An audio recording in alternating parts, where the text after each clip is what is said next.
नमस्कार, आपका बहुत स्वागत है हमारे खास कार्यक्रम में और मैं हूं आपके साथ अंशिका।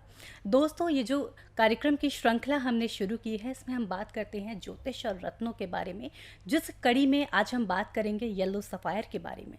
तो जब हम बात कर रहे हैं रत्न के बारे में, रत्न विशेषज्ञ का होना बहुत आवश्यक होता है, जेमोलॉजिस्ट का होना बहुत आवश्यक होता है। जेमोलॉजिस्ट में रजत जी हमारे साथ तो रहते ही हैं, उनके साथ ही एक बहुत खास मेहमान आज हमारे साथ जुड़ गए हैं।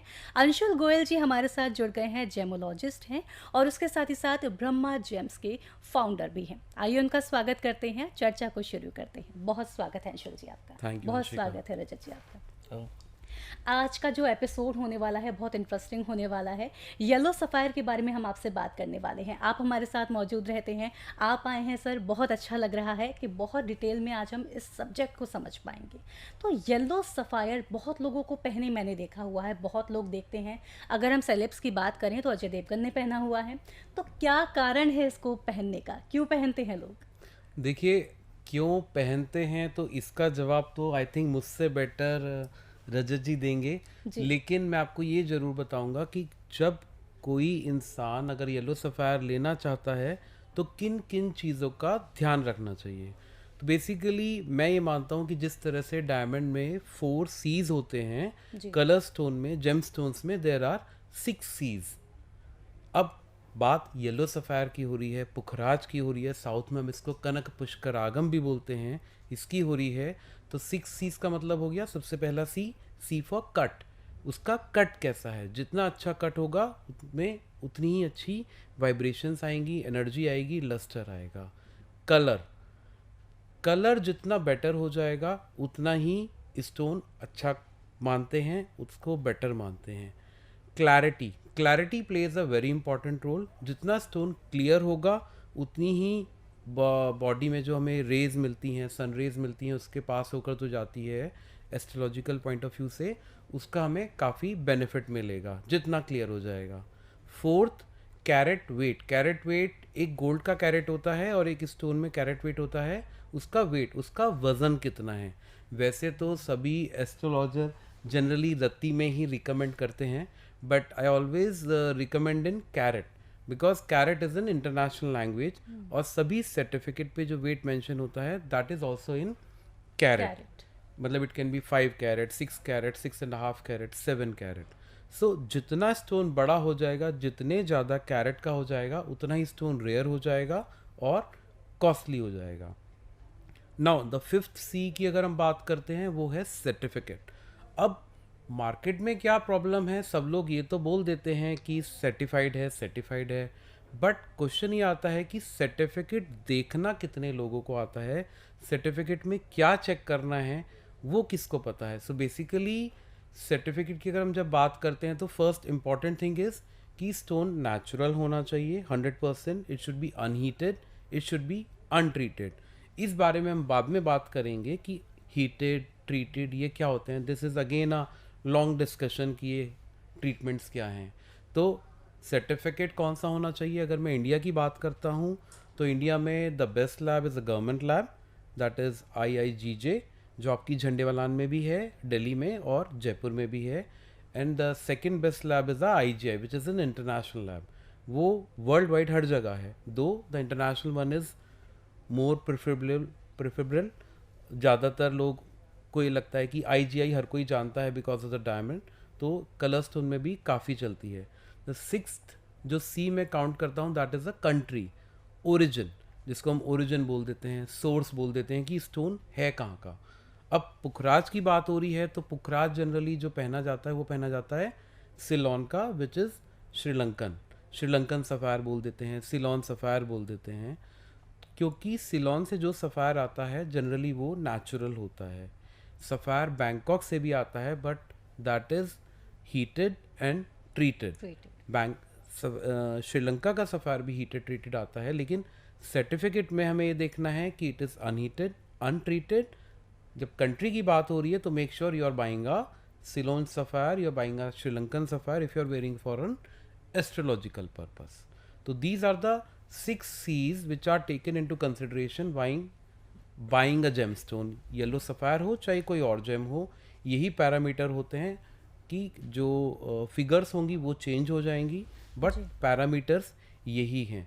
अब सवाल आता है कि ये स्टोन पहनने किसको चाहिए और क्या उसका बेनिफिट मिलेगा। तो आई थिंक इसका बेटर जवाब रजत जी दे पाएंगे, बीइंग अ बिल्कुल। वैदिक एस्ट्रोलॉजर। जी। तो रजत जी आप ही बताइए कि किन लोगों को पहनना चाहिए, क्या उसके बेनिफिट्स होंगे, कौन सी राशि वाले या कौन से लग्न वाले, थोड़ा सा आप ही नॉलेज जी, दीजिए। Thank you so much Anshul.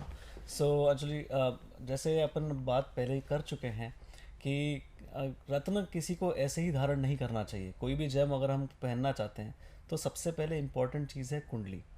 अगर हम येलो सफ़ायर की बात करें तो पहली चीज़ तो अपने को ये जानना चाहिए कि क्या येलो सफ़ायर सूट करेगा कि नहीं करेगा, और उसका सबसे इम्पॉर्टेंट पैरामीटर जो होता है वो होता है कुंडली। ठीक है, कुंडली on the basis of date of birth, time of birth and place of birth, इन तीनों के पैरामीटर के बेसिस पे हम ये जानते हैं कि लग्नेश क्या है। ठीक है, और उसके बाद में पंचम घर और फिर नवा घर, इन दोनों के अंदर क्या क्या किस किस प्लैनेट की दृष्टि वहाँ पर आती है। इन तीनों की एनालिसिस के बाद ये देखा जाता है सबसे ज़्यादा सपोर्टिव प्लैनेट क्या है। अब अगर बृहस्पति इन तीनों के, जो अपन बात करें पहले पाँचवें नवे की बात अगर करें, तो लग्न सबसे ज़्यादा इम्पॉर्टेंट है। अगर बृहस्पति आपकी लग्न कुंडली के हिसाब से सूट करता है तो आपको येलो सफ़ायर पहनना चाहिए। उसमें भी जो सबसे ज़्यादा सपोर्ट येलो सफ़ायर करता है वो किसी सैजिटेरियस असेंडेंट को करता है और एक पाइसीज असेंडेंट को करता है, जिसे अपन मीन राशि भी कहते हैं। इन दोनों को सबसे ज़्यादा येलो सफ़ायर सूट करता है। इनके अलावा भी कुछ राशियां हैं जो ये जेम पहन सकती हैं। जैसे अगर अपन बात करें तो कर्क राशि, जिसे अपन कैंसर बोलते हैं, कर्क राशि भी बाकायदा येलो सफ़ायर पहन सकती है। वृश्चिक राशि जिसे बोलते हैं, स्कॉर्पियो, ये भी बाकायदा येलो सफ़ायर पहन सकते हैं। इसके अलावा एरीज हो गया, एंड सिंह राशि जैसे अपना लियो, ये भी बाकायदा येलो सफ़ायर पहन सकते हैं। बट इनके अलावा भी और रत्न होते हैं जो इस कुंडली को और उजागर करते हैं। अगर सिर्फ येलो सफ़ायर के पैरामीटर की बात करी जाए तो देखिए, येलो सफ़ायर ऐसे धारण करने से ज़रूरी नहीं है कि सारी चीज़ें अच्छी हो जाए। पहले ये समझना भी ज़रूरी है कि वो येलो सफ़ायर कितना अच्छा है। ठीक है, जैसे अभी अंशु जी ने क्वालिटी की बात करी, जी। क्वालिटी उतनी ही इम्पॉर्टेंट है जितना एक जेम इम्पॉर्टेंट होता है। मतलब कि जेम कौन सा सूट करे वो तब। जी। जी। अगर मान लीजिए जेम सूट करता है, क्वालिटी अगर आपने अच्छी नहीं पहनी, तो वो जेम आपको कहीं ना कहीं उल्टा भी टांग सकता है। ठीक है, क्वालिटी अगर डाउन हुई तो रिजल्ट बाकायदा विपरीत भी मिल सकते हैं। मान लीजिए कि अगर नेचुरल जेम बोल दिया लेकिन उसके अंदर अगर क्रिस्टल मिल गए, अगर उसके अंदर गंदगी मिल गई, तो कहीं ना कहीं उस बेसिस पे भी क्वालिटी डाउन होती है। और उस बेसिस पे जो रश्मियाँ बॉडी में जाती है, रेज, हम सन रेज की अगर जैसे अंशुल जी बात करते हैं, वो जो रेज जाती है वो भी कहीं ना कहीं दिक्कत करती हैं। काफ़ी कॉमनली आपने सुना होगा कि अगर शादी के अंदर दिक्कतें आ रही हैं, जैसे हमने पिछले एपिसोड के अंदर बात करी थी, क्या शादी अगर नहीं हो रही है तो हम पुखराज पहने, तो ज़रूरी नहीं है, मैंने बताया था। लेकिन अगर मान लीजिए कुंडली को अगर बृहस्पति सूट करता है, सप्तम भाव पे अच्छी दृष्टि है जी। गुरु की, या किसी भी तरीके से पंचम और सप्तम पे बहुत अच्छी तरीके से गुरु काम करता है अगर, तो यस, उस बेसिस पे, कुंडली के लगन के बेसिस पे, पंचम और नवे घर के बेसिस पे हम बोल सकते हैं कि एक पुखराज पहना जा सकता है और वो उनकी शादी को भी बेटर करेगा। ठीक है, जी। हस्बैंड वाइफ के रिलेशन को भी काफ़ी बेटर करेगा। ठीक है, इसके साथ साथ में संतान की अगर बात करी जाए तो गुरु कहीं ना कहीं एक मेल चाइल्ड की एनर्जी भी बहुत स्ट्रांगली रखता भी है। ठीक है, अपार्ट फ्रॉम दैट अगर मैं गुरु की बाकी चीज़ों की बात करूं, बेनिफिट्स की बात करूं, तो किसी ना किसी तरीके से जुपिटर धन का आवन जावन थोड़ा सा बढ़ाता है। सेविंग्स पार्ट कहीं ना कहीं एक जेम की तरह, एक पुखराज जुपिटर को बढ़ावा देके कहीं ना कहीं सेविंग्स बढ़ाता है। ठीक है, पैसे का जो कहते हैं ना बेनिफिट, और पैसे को यूटिलाइज करने की एनर्जी दिमाग भी जुपिटर देता है। डिसीजंस को काफ़ी ज़्यादा स्ट्रेंथन करने की कहते हैं ना थॉट प्रोसेस, वो भी जुपिटर ठीक करता है। और हाँ, दिमाग को शांत बहुत जल्दी जुपिटर करता है। तो ये तो इन जनरल जो जुपिटर के बेसिक ट्रेट्स हैं वो यहाँ पर आते हैं। तो जैसा कि आपने जुपिटर के बारे में बताया, और जुपिटर का ही रत्न है येलो सफायर, जी। तो उसको पहनने से ये सारे फायदे हमको होंगे, लेकिन हमको कुंडली पहले दिखवानी है, बिल्कुल। तभी हमें करना है। बिल्कुल। ठीक है, तो इसके साथ ही अब अंशुल जी, मैं आपके पास आना चाहूँगी, आपके बारे में जानना चाहूँगी। जैसे कि हम बात कर रहे थे, आपने बताया था कि आपने एमबीए किया हुआ है, एमबीए बिजनेस में किया हुआ है। बिजनेस आपका बेसिकली जब देखा जाए तो बिजनेस माइंडेड ज़्यादा लोग होते हैं, लेकिन जेम्स के लिए आपकी जो है ललक या कहीं कि इंटरेस्ट कब बढ़ने लगा? ऐसा कब हुआ कि आपको लगा कि बिजनेस तो ठीक है लेकिन पहले मैं जेम्स को ज़्यादा समझ लूँ? Actually I belong to the business background, business family only. तो मेरे डैड का ऑलरेडी ज्वेलरी का बिजनेस था। ओके। तो इन 2002 तो मैंने देखा था कि काफ़ी लोग जेम्स की बहुत डिमांड रहती है, सब कुछ रहती है, लेकिन लोगों को रिजल्ट नहीं मिल रहा। ओके। तो then at that particular time मैंने डिसाइड किया कि let's why not do the course. तो 2002 में this a institute called GII, geological institute of India. That time it was India's number 1 institute. Then I went to Mumbai for the education. अब इसमें education क्या होती है? Geology. Gemmology का course होता है, ग्रेजुएट जेमोलॉजिस्ट होता है, डायमंड ग्रेडिंग होती है, ज्वेलरी डिज़ाइनिंग होती है। तो I did all the courses from Mumbai. तो मैंने इसमें पूरी रिसर्च करी कि कोई भी स्टोन अगर इंसान पहन रहा है तो अल्टीमेटली बेनिफिट क्यों नहीं हो रहा है। तो उसमें दो ही लोगों का रोल आता है। जब पता चला कि पहला स्टोन ठीक होना चाहिए जी। और दूसरा बताने वाला ठीक होना चाहिए कि कौन सा स्टोन पहना जाएगा। बिल्कुल। तो देन मैंने स्टडी करी, फिर बिजनेस ज्वाइन किया। Then later on in 2011 we started the new firm by the name Brahma gems. I am in this trade from since 2002 only, but 2011 में ब्रह्मा जेम्स की इनकॉर्पोरेशन करी, प्राइवेट लिमिटेड कंपनी की। Then in 2015 we were among the first one in India who went online in gems, okay. So that मैं India में भी हर जगह James पहुंचा सकूं, नेचुरल जेम्स, और इंडिया से बाहर भी। जी। और ये सारी चीज़ जो आपने अभी मेरे से पूछी हैं, कैसे स्टार्ट किया, this all I have mentioned in my book also, my entire journey. कैसे मेरा जेम्स के प्रति इंटरेस्ट हुआ, कैसे फिर मैंने उसको एग्जीक्यूट किया, मैंने क्या क्या कोर्सेज किए, कैसे मैंने लोगों तक सही जेम्स पहुँचाए। और अभी जैसे रजत जी ने बताया कि पुखराज का एग्जाम्पल लें की बात चल रही है, तो उसी की बात करेंगे आज। जी। जैसे भी बताया रजत जी ने कि मैरिज में बहुत हेल्पफुल होता है। तो 2012 की बात है कि मेरे जब ऑनलाइन क्लाइंट्स बढ़ने शुरू हुए 2012, 13, 14 इंडिया में। 2015 के बाद तो हमने पैन इंडिया मतलब अक्रॉस द वर्ल्ड चले गए थे, बट उससे पहले इंडिया में शुरू कर दिया था। तो उस समय one of our client in Bangalore, उनकी शादी नहीं हो रही थी। तो she was a first client, the problem with the marriage.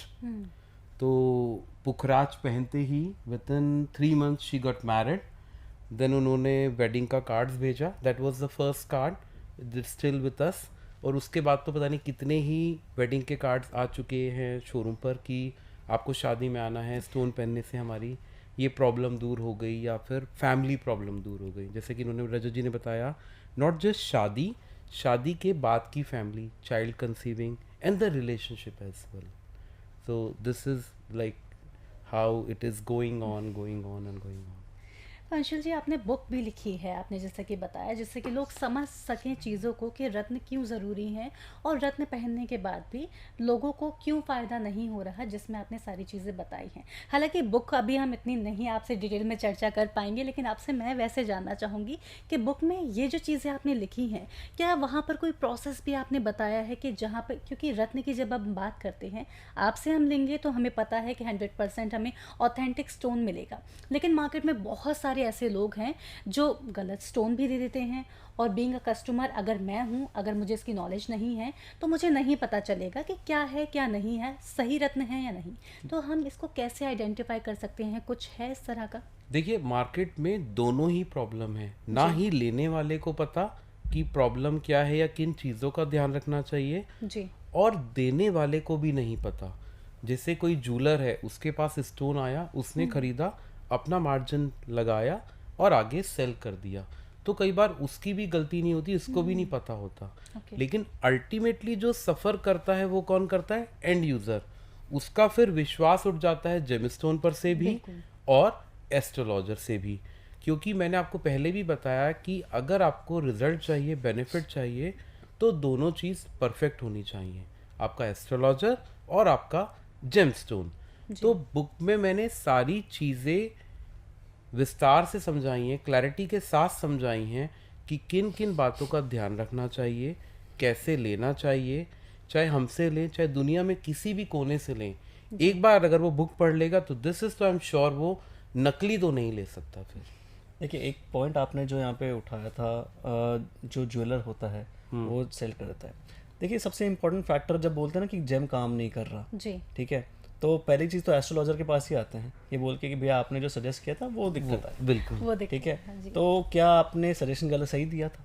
भाई सजेशन तो हमने बिल्कुल ही सही दिया है, बट पॉइंट वो नहीं आता है। हमको पहले ये चीज़ देखनी है क्या जो आपने जेम लिया है वो क्या सही जगह से भी लिया हुआ है।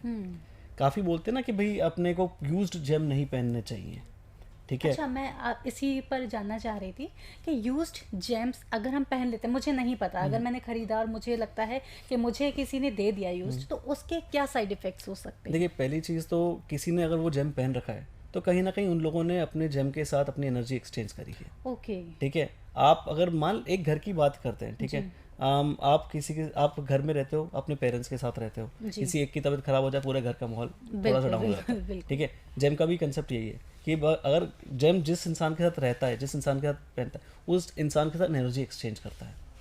वो जो ऊर्जाएं एक्सचेंज होती हैं वो जेम के साथ हमेशा रहती है, ठीक है। इस वजह से अपन बोलते हैं कि जब यूज़ करा हुआ जेम है किसी के साथ में चेंज या एक्सचेंज नहीं करना चाहिए और किसी का यूज जेम भी नहीं पहनना चाहिए। ओके। कुछ हद तक आप ये बोल सकते हैं कि अगर फैमिली की बात करी जाए, ठीक है, mother father sister blood line की बात करी जाए, उनके साथ आपकी हमेशा एक्सचेंज एनर्जी एक्सचेंज हमेशा से रहा है, ठीक है। तो ये भी बोला जाता है कि भाई मेरे दादा परदादाओं का जेम है, क्या वो पहन सकते हैं? आंसर इसका भी थोड़ा सा हाँ और ना के अंदर है अगर बताया जाए तो, ठीक है। मेरा अगर पहला ट्रेड बोलूँ तो मैं बोलूँगा नहीं, कि आपको नहीं पहनना चाहिए, आपको एनर्जी बिल्कुल प्योर अपनी खुद की रखनी चाहिए।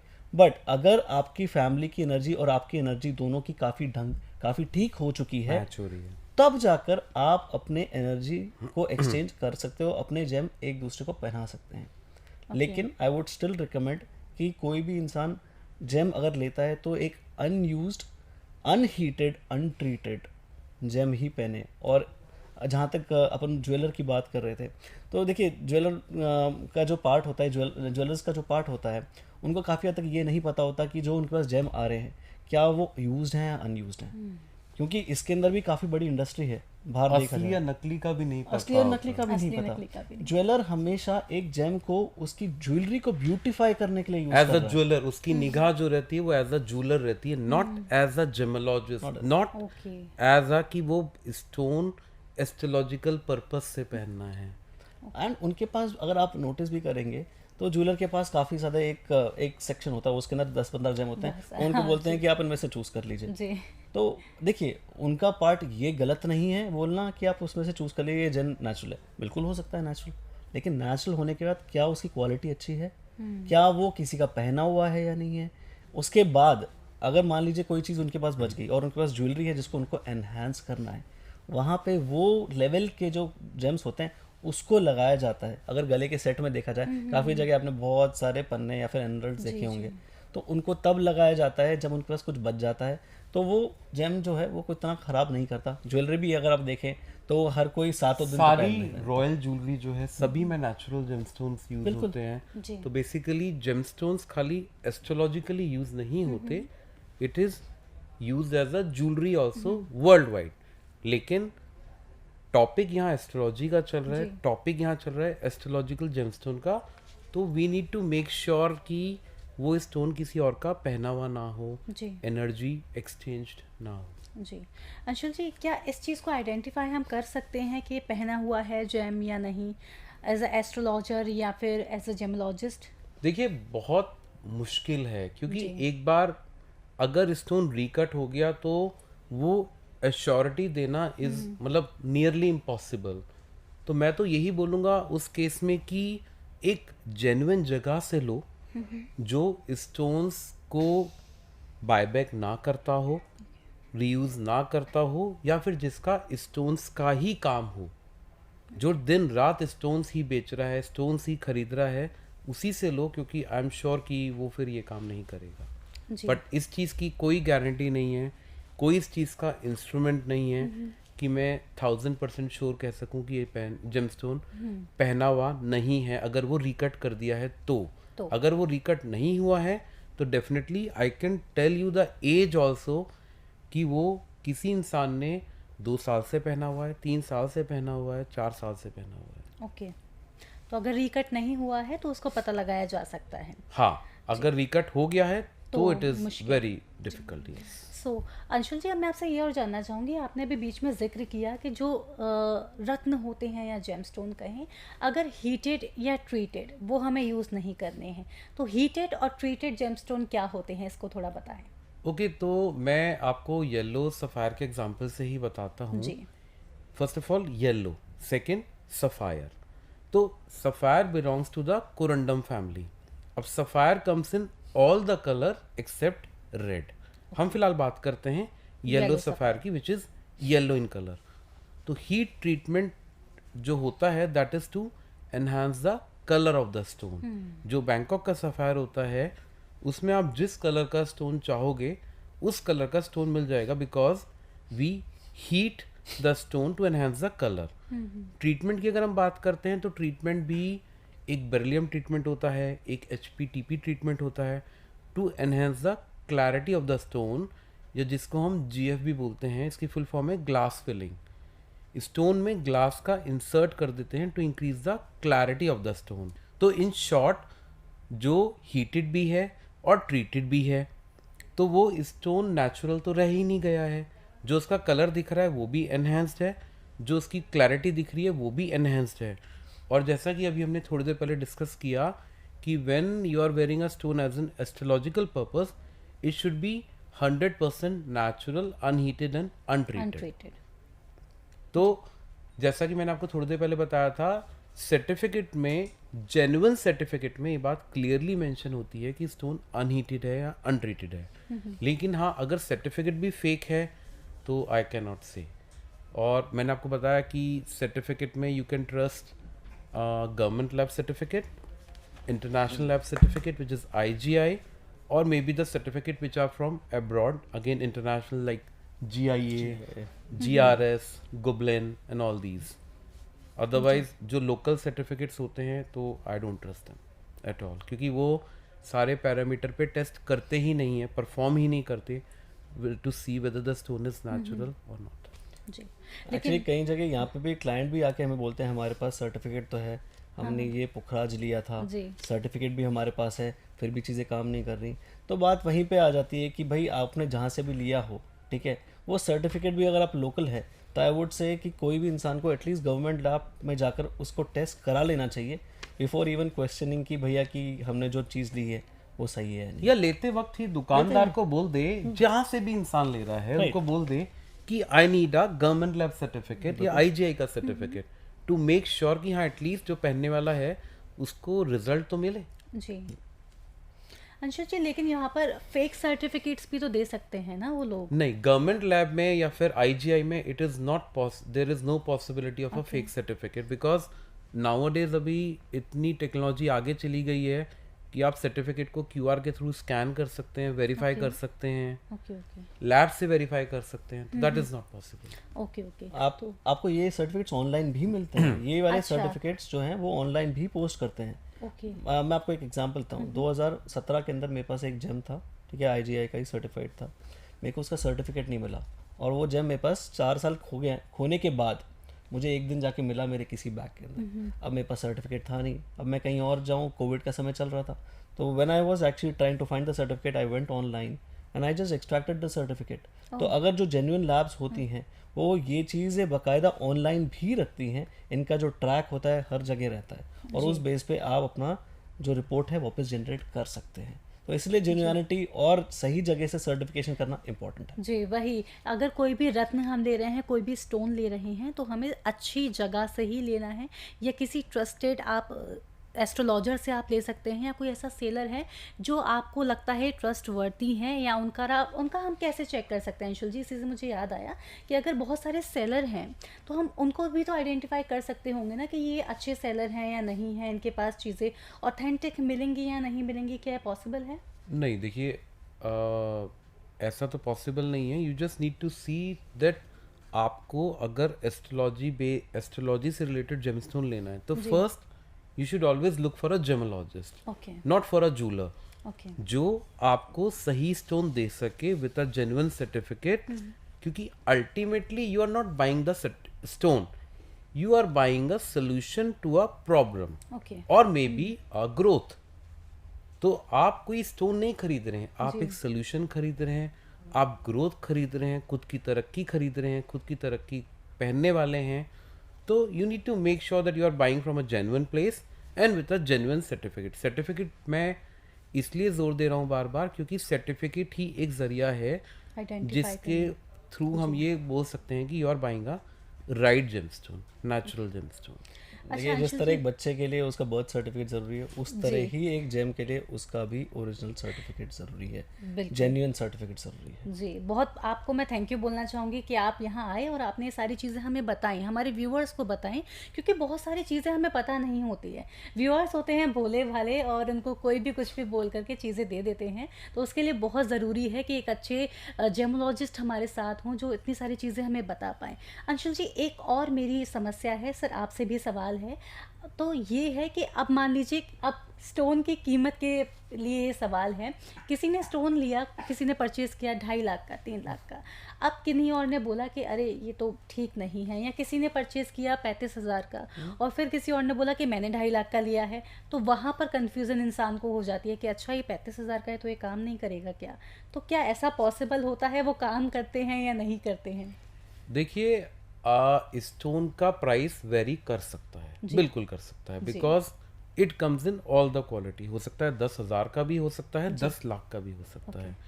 अब काम अगर नेचुरल है, अनहीटेड है, अनट्रीटेड है, काम दोनों करेंगे। ओके। काम 10,000 वाला भी करेगा, 10 लाख वाला भी करेगा। सवाल यहाँ पे ये आता है कि मैं 10,000 वाला लूँ या 10 लाख वाला लूँ। जी। देखिए, मैं हमेशा एक ही चीज़ बोलता हूँ कि आप स्टोन वो लीजिए जो आप अफोर्ड कर सकते हो। अब फॉर एग्जांपल अगर कोई ऑटो ड्राइवर है, for example, I respect him, अगर कोई ऑटो ड्राइवर है तो अगर वो सपोज कीजिए 25,000 का स्टोन ले रहा है, तो उसको उसके सर्कल में, उसके रेडियस में तरक्की मिलेगी उस हिसाब से। अब अगर किसी का बजट ही 5 लाख का है, अगर उसका 5 लाख का बजट है, दैट मीन्स उसका रेडियस, उसका सर्कमफ्रेंस ही वैसा है, उसका सर्कल ही वैसा है, उसका बिजनेस कैटेगरी वैसी है, तो उसको ग्रोथ भी उस हिसाब से ही चाहिए। अगर उसका टर्नओवर सीआर में है तो उसको टर्नओवर में इंक्रीज के लिए कुछ सीआर ही चाहिए, तो उसके लिए उसको स्टोन भी बेटर क्वालिटी का ही लेना चाहिए। जी, तो ऐसा कुछ नहीं है कि अगर 3 लाख का है तो ही काम करेगा, 20,000 का है तो काम नहीं करेगा।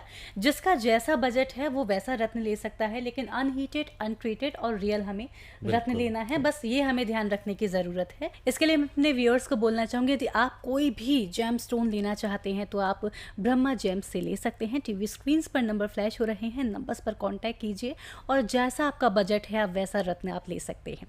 तो इसी के साथ मैं आपको बहुत बहुत धन्यवाद देना चाहूँगी अंशुल जी और रजत जी, आप दोनों का, कि आप दोनों यहाँ आए, आपने अपना बहुत इंपॉर्टेंट समय हमें दिया और रत्नों के बारे में इतनी अच्छी इन्फॉर्मेशन हमारे साथ शेयर की, येलो सफ़ायर के बारे में हमें बहुत कुछ बताया।